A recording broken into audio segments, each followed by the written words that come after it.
They're all wars of empire. This song is called One World.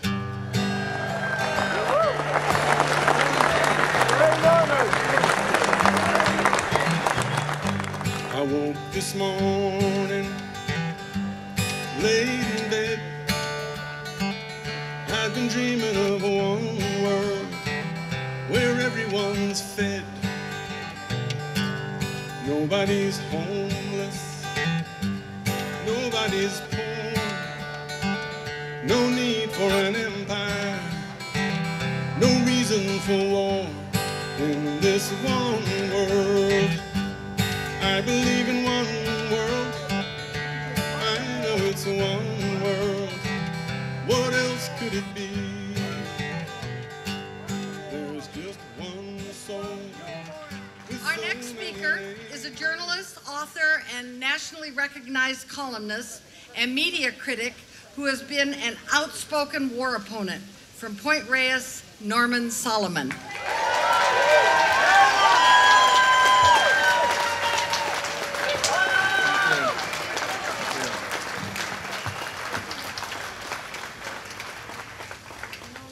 Almost 2 long war years ago, I met a 7-year-old girl named Guljuma on the outskirts of Kabul. She had lost her home and most of her family when she, the year earlier, had the last contact that she's ever had since then with the U.S. government, when before dawn the walls fell, when the bombs took most of her family away, and when she was left homeless with her dad to come to the refugee camp in Kabul. Since then, as before, I've worked as co-chair of the National Healthcare Not Warfare campaign. In Marin County, the wars in Iraq and Afghanistan has cost the taxpayers inside this county $1.8 billion for war. What we need is healthcare, not warfare.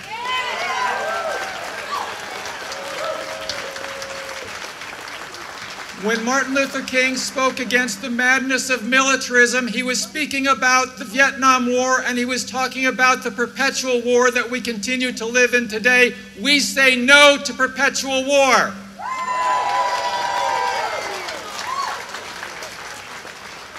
We want a Department of Peace. We want a priority of peace. We want an economy based on peace and social justice, and we're going to work harder than ever to get it. When I went to Afghanistan, I saw the enemy. The enemy that kills every day in large numbers. The enemy there is poverty. Infant mortality sky high. Maternal death rates sky high. When we talk about healthcare, not warfare, we're talking about old people and young people and all the people of Afghanistan and here today where we need single-payer guaranteed healthcare for all.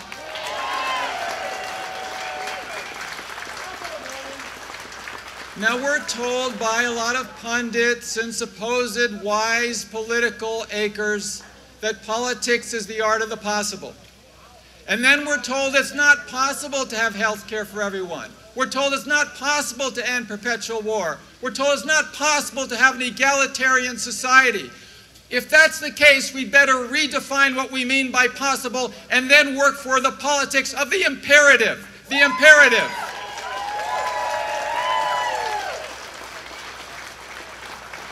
It's not simply a matter after 8 or 9 or 9.5 years to jump on the bandwagon and say, this war is unpopular, now we're against it. That's not the way to end perpetual war, because there'll always be another war and another war in Libya or Yemen or somewhere else. The way to end war is to say, not now, not later, not next year, not the year after. We want an end to perpetual war.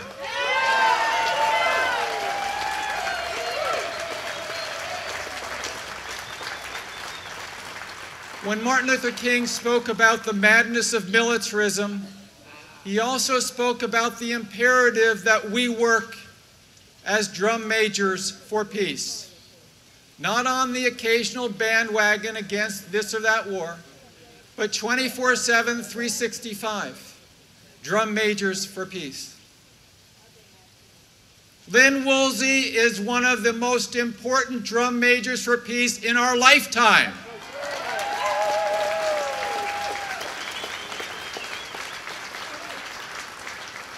Every time Lynn Woolsey has gone to the floor of the House, every time she has spoken for sanity and foreign policy, for an end to perpetual war, every time she has spoken out for genuine peace based on social justice, Lynn Woolsey speaks for us.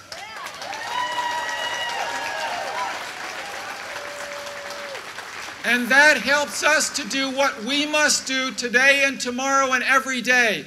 We will speak for ourselves. We want an end to perpetual war. We insist on peace and social justice. Thank you very much.